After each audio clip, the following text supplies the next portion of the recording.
বৌদ্ধ সাহিত্যে আচরিত কর্ম বলতে অভ্যাসগত বা নিত্য আচরণীয় কর্মকে বোঝানো হয়। এটি কোনো আকস্মিক কর্ম নয়, বরং বারবার অনুশীলনের মাধ্যমে অর্জিত স্বভাব।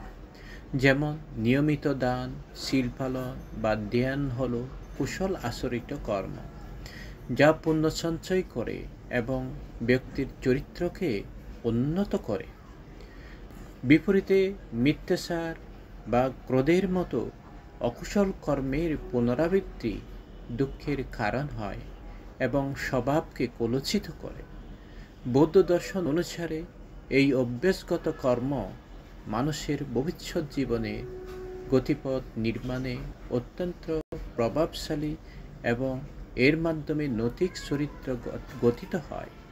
সচেতনভাবে কুশল কর্মের অনুশীলন নির্বাণ লাভের সহায়ক।